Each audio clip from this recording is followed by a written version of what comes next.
And welcome back, ladies and gentlemen, Conquers Shorts, Thank you as always for stopping by today, where we got a lot to discuss, I think, today, with this 10-year anniversary update that we were given yesterday. And I put a little report card together as we're going to go over today, touching upon the variety of aspects that this update brought. And full transparency, I'm going to front load the positive stuff, right? Because I think it'd be completely disingenuous. We would be lying to ourselves if we said there was absolutely no positive to this update. With that said, I'm going to spoil it. Overall, this update, in my opinion, was way more negative than positives. It's when we kind of go into these more specific categories. And with that said, as you can probably tell, and as I'm going to go over, yesterday was the most disgusted I ever was playing any game in my life. Console, PC, mobile, VR, whatever it might be. As we're going to go over, I'm going to showcase the spending to test out this new progression, this COLISEUM. And I don't want to engage with that ever again. There's ways to make money that are fun. And I feel like CG lost the plot and they forgot how to make something fun and monetize it afterwards, as we're going to go over. So with that said, if you're looking to be in your bubble, have that toxic positivity, whatever it's called, and you think CG is infinitely wise and we're just peasants that don't understand their sheer genius, might not be the video for you to watch. You guys know I'm real, I'm transparent. I don't need to make CG happy to be in their good graces. I'm telling you guys how it is. So anyways, with that said, if you want to stick around, come on over. But I think there's some context we need to go over before we go through all these individual categories. Revenue, user acquisition, the lifeblood of how long, not just a mobile game, but really any live service game can be around, right? So I want to bring this up first. We've talked about this in the past. We're not going to go too much into the weeds of it. Long story short, Galaxy of Heroes golden days were pre-2020. And of course, 2021, 2020, oddities, right? This thing called COVID, it affected a lot of industries, both positive and negative. Positively for games like Galaxy of Heroes, streaming services, you guys know the drill. And after the COVID bubble burst, well, you can see back down to a downward trend when it came to revenue. I can only assume they're trying to recapture how they made all that money pre-2020. That's when they made the most money possible. And since then, they haven't been able to recapture that. So I think that's thing number one to keep in mind. And then thing number two, user acquisition. You need new players to be the lifeblood for a game. And Galaxy has struggled with that in recent years. I'm just going to go show some examples. So here's some Sensor Tower data. And as you can see, revenue-wise, Galaxy again has seen much better days than now. The big thing I really want to look at here is more so the user acquisition, the new users. It's kind of on the downward part of the EA portfolio. And they're having a hard time getting a hold of that. This is what on Apple, you can see, again, there's going to be some money in the PC client, but the vast majority of revenue is coming through iOS and Google purchases. 3 million there, 50K users acquired. And then over here, same thing. This is Android. Usually Android, you get a wider net, so you're going to see a little bit more on the user acquisition side, 100,000, but even then, still on the low end of their portfolio. And then you take a look at their revenue, even on Android. And usually Android's a little bit lower than Apple spenders, 2 million. So you can see where the revenue is on that, and then maybe assume it's a little bit more when you take into the PC client. Let's start off with the new character acquisition. This, by far, is the best thing about this update. What I mean by that? Well, we're kind of in a trust me, bro stage. Because right now the math ain't mathing. There's supposed to be another thing coming that's going to bring extra currency. Everyone's going to leave with the 3-star Gear 12 character. And that right there is a massive, massive improvement versus before. Everyone would get a 3-star character at Gear 1. And eventually you want to gear up those characters, whatever it might be. And you would need to put it about, let's just say 400 Kyrotech per character. So normally with 6 characters, right? That's 2,400 Kyrotech. That's a lot. Now, if everyone's getting a Gear 12, essentially 300 Kyrotech is being chopped off per character, and you still need 100 to go from Gear 12 to Relic, but that's a huge reduction. That's an 1,800 Kyrotech reduction. In a sense, because this game is all about decisions, right? You only have $1. Do you buy the potato chips? Do you buy the Coke? You can't buy both. They're essentially in a very indirect way as a result, allowing you to take that Kyrotech, put it towards your older characters, or, maybe scrapping it for relics, as we're going to talk about the relic economy changes. So right there alone, we're going to go with the traditional GPA system as our total score. right there. And again, we're in a trust me bro stage. I'm going to put an A. So that's a 4.0 GPA, right? So again, we'll do the averages later on. We're in a trust me bro stage. If something pans out to be otherwise, I will go back and revise this. The means to get to the end is where the problems are going to arise. But let's keep on the positive side of things. Relic economy changes. A few good things with this. Now we can farm scrap upgrade are things like droid brains, right? As well as arrow magnifiers, things that were pretty much exclusive. Now, there's unfortunately not a secret recipe, best bang per buck. Like you guys know, for example, there's a golden child, things like this. That's the best piece, or one of the best pieces. Erodium heat sinks. We all know you want to craft your Mark III sink drains, right? That's one of your bang per buck areas. There's really not a super bang per buck area here because, as you can see, let's look at the droid brains, for example. If you take one Kyrotech, actually, let's do this. Let's take 50 Kyrotechs so we can up it up. 50 Kyrotech almost gets you 2 pieces of droid brains, 450 points. 50 of these pieces right here is about the same. So there's not like a super secret recipe. It's just more what don't you need. And I think for most people, you're still going to need Kyrotech in the foreseeable future. In the long run, yeah, maybe Kyrotech is going to be alleviated after we get many, many new characters and we can catch up on the old stuff. That's the long-term goal. You know, I can't really promise that, but that's the general long-term philosophy I see. This is probably going to be your best bang per buck. And as you can see, well, you know, even if I scrap 1,000 pieces, I'm getting 38 droid brains. And as you guys know, you can burn through that pretty quickly, especially with the Relic 10 recipe. And same thing, crafting it. So as you guys know, it takes, 30 pieces? Right, yeah, so 30. So if we go ahead, show you this, one full piece is 270. So if we just do 30 of these, there we go. It's pretty much the same exact thing. So there's not even like a secret where just being able to craft it and get more points, it's the same exact amount of points. Same thing of arrow magnifiers. You're looking at a pretty similar thing where you're just going to want to scrap up these guys here. But if you hop over to the guild activity, or the guild shipments, and the guild activity, whatever they call it now, they did something which on the surface seems good, and I'm not 100% sold it's bad, but it's got a potential downside. They dropped things like Zimbital cards, Electrum conductors, from Mark III currency to Mark II.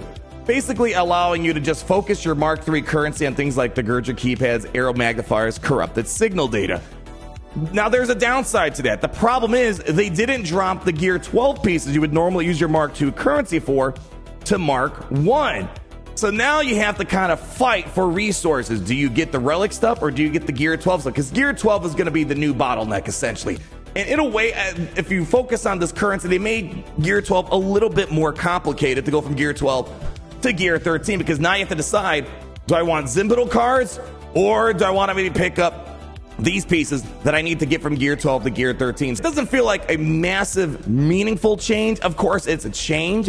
I think it's going to help out a little bit getting to those higher relics, especially now that they made it where you don't need fragmented signal data anymore to go from Relic 8 to Relic 9. So put it this way, I think what I'm trying to say, yes, they made changes. It's not going to be as noticeable of a change as when they did 2x on some of the gear, right? When they did the guild shipments. Like, those were massive improvements that you can immediately feel. This feels like a small improvement, nothing incredible. So for Relic economy changes, I mean, it's an improvement, but it's not the best improvement. I'll give it a B. Might be generous on that one. Maybe you can argue a C. It's not enough, but it's definitely, there's room for improvement there. Anniversary quest. In case you guys missed it, you didn't know, well, you're about to know now. Made a video a while ago how essentially with all these anniversary quests that they're doing, that's going to be expiring next year, November 2026, you're going to get a ton of Lightspeed tokens to build up a bunch of teams. And we talked about a lot of the secret things with it, where essentially everyone's going to be able to essentially get Grand Inquisitor for free by the end of January, it looks like, after we get all these Inquisitor Lightspeed tokens and a bunch of other stuff. Again, I don't want to rehash this too much. This is awesome. And in case you don't know where to find it, you got to go inside the Journey Quest. You go to Quest down here. You go to Journey Quest, and there's a previous thing before this. You have to use a Luke Skywalker 10 times in battle. I think that's actually bugged. You can't use Commander Luke Skywalker for whatever reason.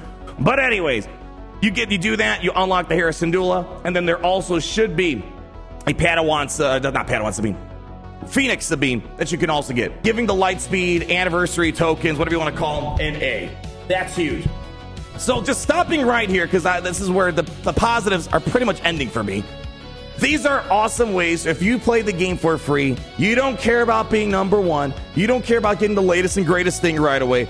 These are going to be meaningful improvements, but that's pretty much where things end. And you might be asking, well, why don't you talk about the era characters that we have? All the cool Asajj Ventures's, the Vaders and whatnot. And why not they talk about the anniversary rewards? The way I'm looking at the system, right? I don't want to look at the dressing that's added on top, because you can hand me a hot plate of poo-poo, put some Chick-fil-A sauce. Yeah, the Chick-fil-A sauce might make it taste better, but the poo-poo is going to be there every single cycle that we go through this era stuff. And I want to make sure I make it clear. You know, I think they tried as much as possible to dress up this update by, you know, doing these characters, right? But here's the thing.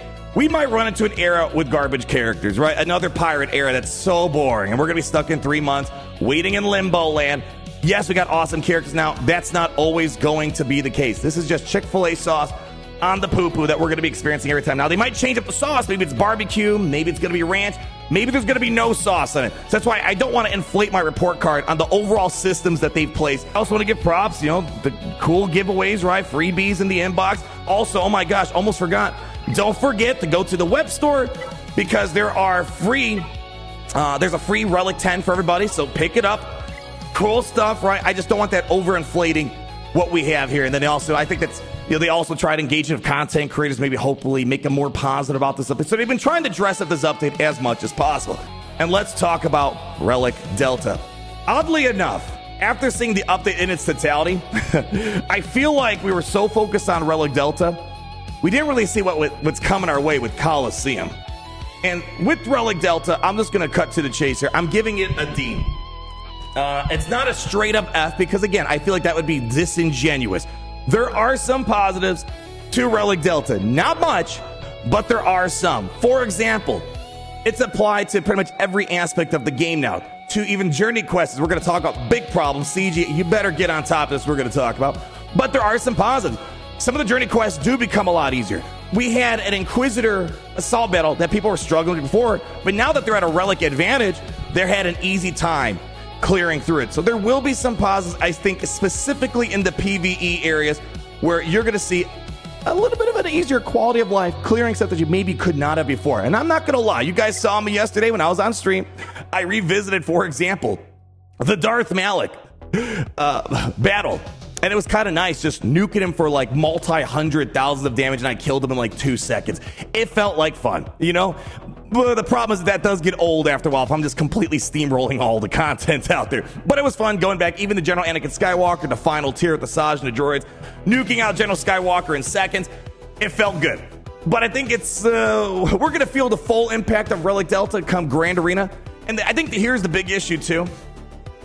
Relic Delta is going to affect everybody in a little bit of a different way. Like my main account, I think I'm relatively fine. I'm going to do all right. Yes, I might be fighting a full Relic 9 roster. I'll be at a 2 Relic difference.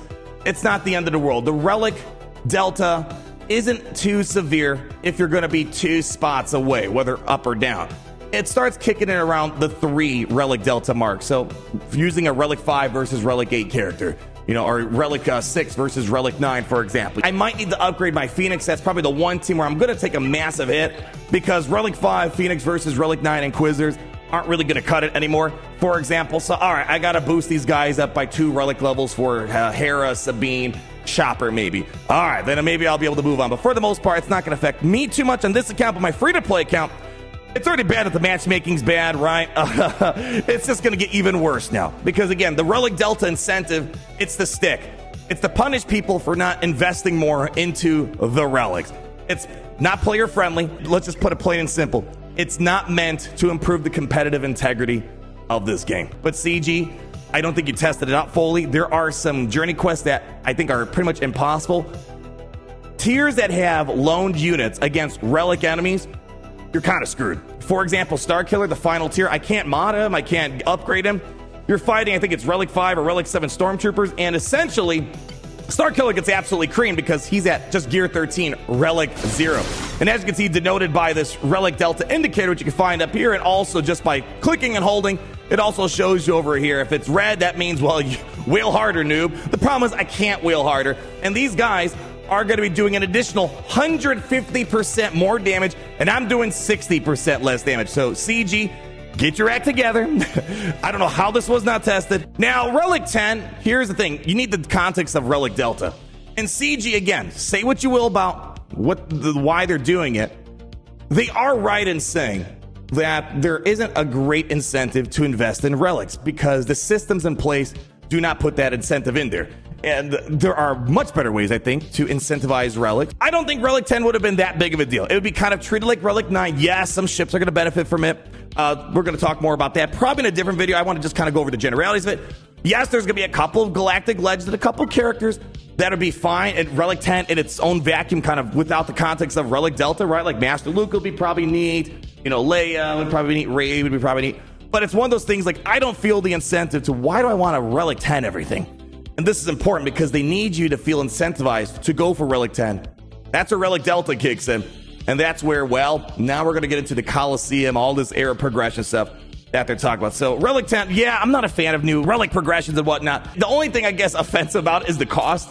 But like, see, there will be some nice things, 13,000 points for protection. Like, okay. You know, it sort of feels like another Relic 9. You know, some tanks are going to love it. And especially Relic Delta, if you're going to be at Relic 10 and someone's bringing in, let's say a Relic 10 Lord Vader versus a Relic 7 Bo-Katan, well, people are going to struggle because of Relic Delta. The most offensive thing is just how expensive a Relic 10 is going to be. Where is it at? Actually, let's go over here. Let's go check out these. Yeah, let's go check out Bane.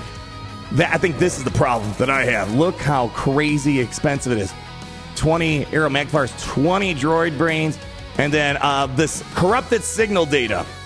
It's gonna be a lot to put together 15 pieces of it just to show you using the fragmented signal data logic. Bring it on over. So, all right, we need 15 of these puppies here. So we're gonna need, let's see, not enough, not enough, not enough, not enough, not enough. Hold on, we're almost there, almost there, almost there. And there we go. Probably a little bit less than that if we go ahead and shave some off. There you go. You're looking at about like 362 fragmented signal data. That's crazy. Now, of course, they stopped it from being required in the Relic 9 recipe, so that way you can kind of focus on shoring up your other characters' relics, and then ultimately using this here. 362 fragmented signal data is crazy. If I would just kind of trash it all down, 217, and you can burn through that very quickly for Relic 10 shenanigans. So, yeah, I think it's more just the expense of it all. But we always know when a new Relic comes out, it's always for the Ultra Spenders. So, Relic 10, I don't really have much positive to say about it. It's kind of to be expected. I don't know. I give it a D. It's nothing fun. It's nothing interesting. It's just expensive. And by itself, it's pretty inoffensive. For performance, it's the Relic Delta. That's the bigger problem. And now we got to talk about the Coliseum stuff here. Oh, man. And I think what I want to do is bring this up. Let's talk about the Coliseum monetization aspect. Here's my spending on Coliseum yesterday. I want to make this clear. Essentially, buying a character to 6 stars, 7 stars means pretty much nothing for Coliseum. There's a whole other separate world of spending you got to do if you want to play Coliseum. Oh, man. I don't even know how to start this conversation. I think I could just say I think this game mode is straight up trash, boring. It's a whaler board. People are calling it Whaleseum. It's not even strategically, I don't know, strategically fun. And this is going to kind of go over to my overall problem with Capital Games and Galaxy of Heroes. They're taking away the agency of how we can have fun, and they're telling us how we need to play their game. Like, here, I'll spend the 250 crystals, whatever. Oh, man. Let's stick to the monetization. Let's hold on for a second. Let's back up for a moment. With this whole thing right here, as you guys know, 6-starring the new Luke, $135. Okay, right? And it's a big reduction for what it was before, where generally to get a new character, it was like $330. So we've seen a big drastic, drop by $200. I'm like, wow, okay. This is nice. Okay, I mean, it's still a lot of money, right? You could do a lot of stuff with that. I decided to engage with this Coliseum, trying to get a higher and higher score to see, all right, what is this looking like? Because you need to essentially level up your character more through this whole level era progression system. And the more you upgrade, the more you are allowed to do damage. And check this out. And I eventually tapped out. I'm like, this is the dirtiest spending I've ever done. Just to do the Coliseum stuff to get to where I am, as I'll show, $254.26. Nearly twice the cost of getting the actual character. And all this is WTF money spent. Like, what am I getting for this? This is not fun ways of spending money. It's kind of a weird thing to say, but Capital Games, I think they forgot kind of one of the core rules of even making a mobile game. The game needs to be fun first, then you figure out how to monetize it afterwards. It feels like they're working backwards. We need to make more money, and then they just poop on whatever afterwards. It's like they're doing it the wrong way. There are fun ways of making it to spend money. And this kind of leads to just Coliseum as a whole. It's a whaler board. That's all it is. How much money did you spend at the end of the day? There's really not, I think strategy is 10% of it. Investment, upgrading, and of course, oh boy. I understand where CG's going with all this. Of course, I imagine everybody's going to see their score collectively go up. As we get the next character, we're going to upgrade that character a little bit. We're going to get more points. The score you're seeing now, it's going to go up a bit. But let's not be fooled. At the end of the day, it's meant to just give you, I guess, a game mode where you can see your number go up the more money you spend. And let me just show this part about it all. I spent, as you saw, $254. And currently, I am sitting at rank 2 in my leaderboard. Globally, 158. And the thing is, they've taken out the agency of theory crafting in this game. They're holding our hands. I can't even pick which of the area units I want to bring in. They force me with the area units that I really don't want to use. I mean, I would rather have a Saj here than Inquisitor Barris.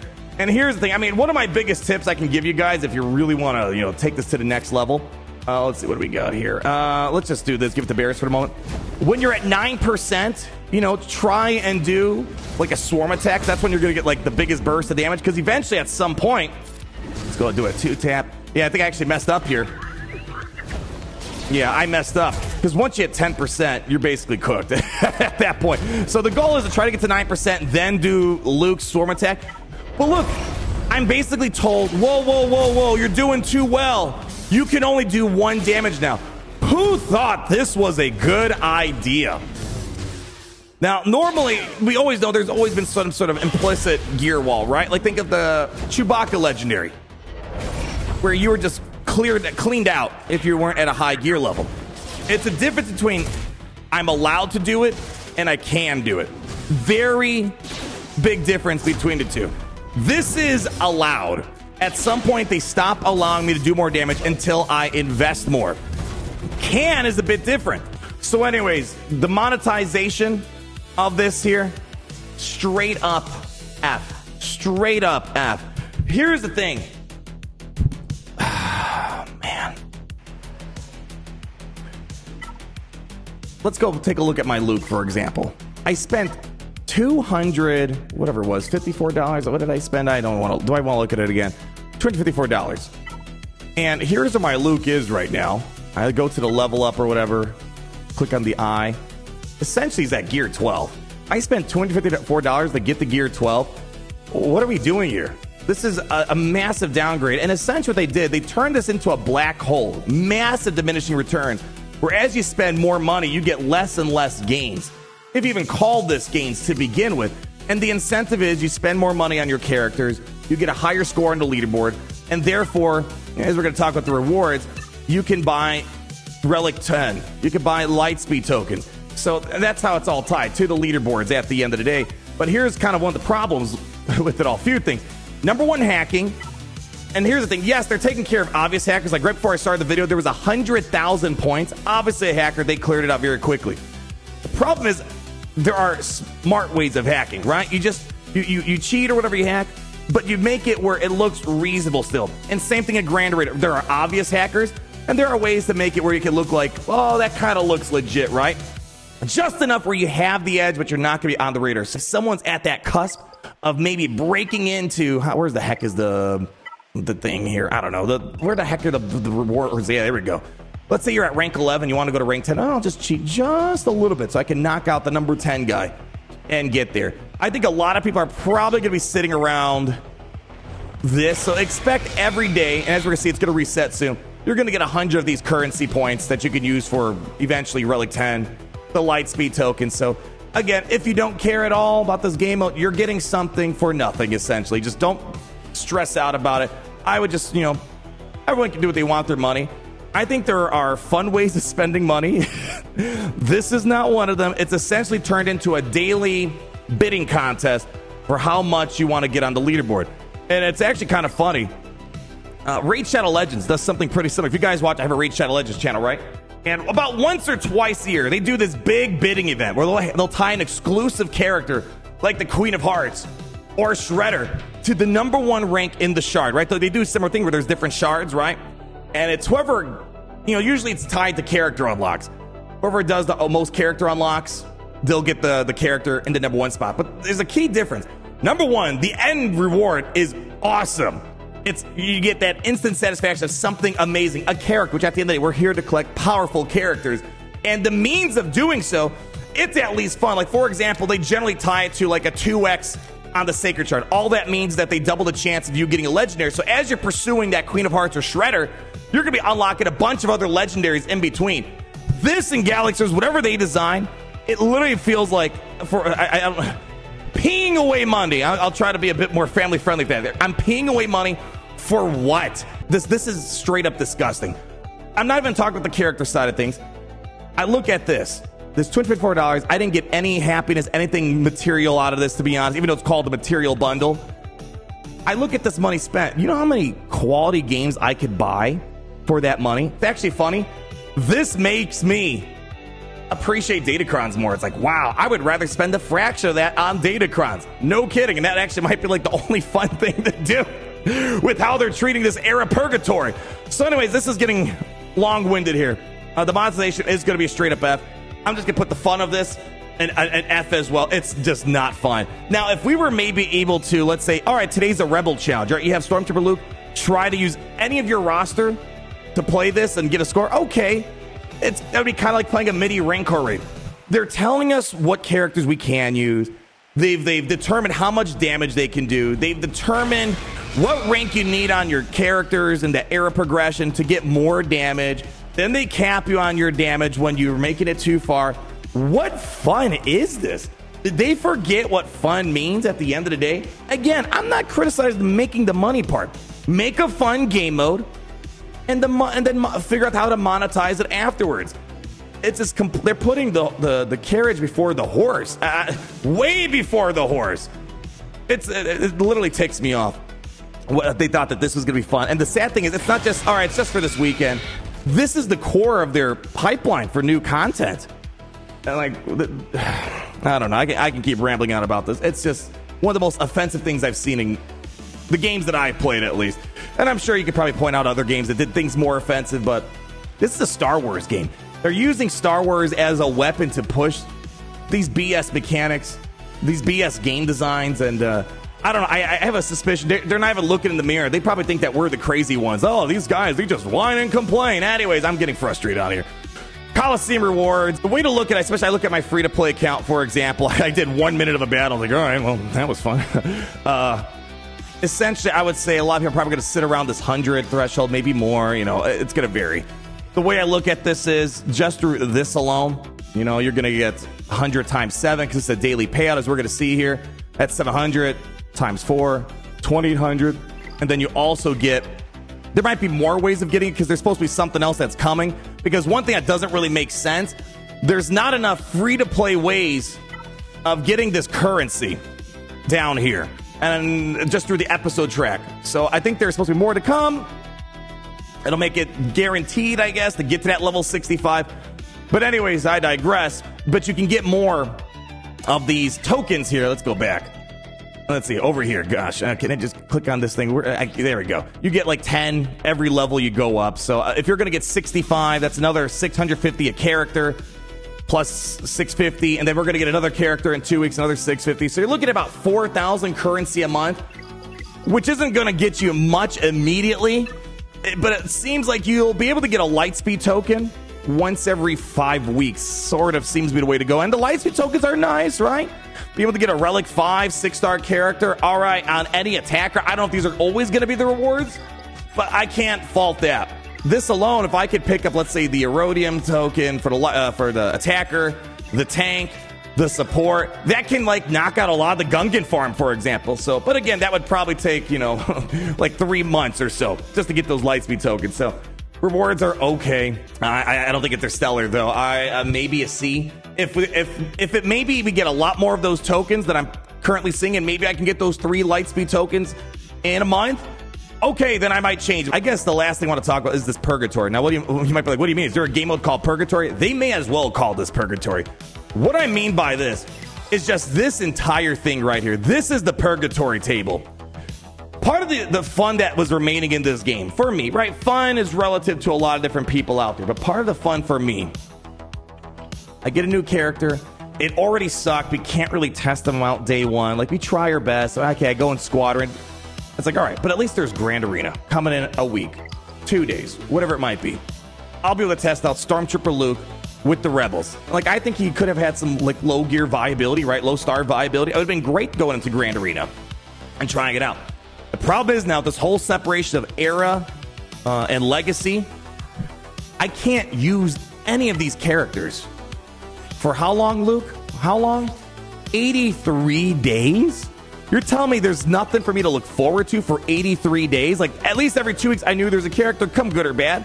I could try it out, a new ship or whatever. I could try it out, and the game modes that are as meaningful as they can be nowadays, I gotta wait 3 months.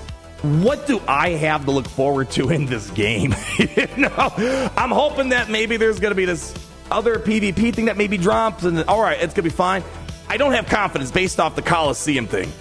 If they think that's fun, I question their viewpoint on fun and everything. But to be fair, this is the same studio that made Heroes of Middle-earth, Lord of the Rings. They somehow dropped the ball on that. And I don't want to say this is true, but it was an interesting point that came up. I want to give a shot. I believe it was Wesley Stone in my chat the other day. I didn't consider this. There is a speculation that maybe they're doing it this way, so that way people aren't informed on their purchases on characters, right? Because I can't test out Luke. I can't tell you how good or bad he is, and that might influence people's spending habits, So it might be in their interest where people are less informed. I mean, they're just going to spend money because they don't want to miss out. If maybe Luke is good, but we don't know. It's essentially pre-ordering a character for 3 months from now. And I can't tell you if he's good or bad. And by the time he comes out, you already spent your money or you missed your window to buy him, and now you got to farm him the old-fashioned way. I don't know if that's the case. If that was a consideration to make sure people aren't informed, that is one of the slimiest things I could have ever imagined. It feels like they're playing us. We're not playing their game. So let's go ahead and calculate this GPA scoring. We're looking at about a 1.6. So this is like a D plus, essentially, is how I'm looking at this. Now, of course, if you put the Chick-fil-A dressing on and you take in consideration the freebies and the new characters, you could probably bump this up a little bit, right? Like if I would give that an 8, right? So you could inflate this a bit, which I kind of did on stream. I was actually inflating my score a bit. Here, let's go ahead and what was the score we had? We had like a 15. So take 15 and add another 4 and divide that by 10. Right, we can inflate this a little bit. Still in the D, close to a C category of it all. But if we take away the dress and just look at the core systems, which is what I outlined here, to me, this is the D level update. But again, depends what you care about. If you don't care about the Relic 10 Delta and you're just like, whatever, that's just how the game is. There are positives to all this. And I believe now, look at this. The rewards are available. Let's go ahead and hop in here. We got a new boss. I do want to say this. On a high level, like if someone pitched to me this concept, I'd be like, oh, a rotating raid boss on a daily basis? Okay. Yeah, on a high level, it does sound like a lot of fun. But the way it's actually rolled out is nuts. Let's go roll it. We have my level 70 Luke, my $254 Gear 12 Luke, essentially. Gosh. This part I do appreciate quite a lot here. I think this is kind of a cool overall concept that they've implemented in the game. So anyways, I don't know. Let's just go ahead. Let's target this big boss. We're probably going to be able to, nuke all these guys out. Yeah, let's go ahead and do this. Yeah, there we go. And then, So, there we go. Yay. I'm so good at this game. It doesn't even feel like I'm good at the game. I was good at spending money. It's like there's a way of making it where I spend money, but there's still a challenge, and it feels rewarding to beat it. I can't believe I'm still staring at this right now. Like, what are we doing here? Like, we're doing 1 damage to everyone, right? Like,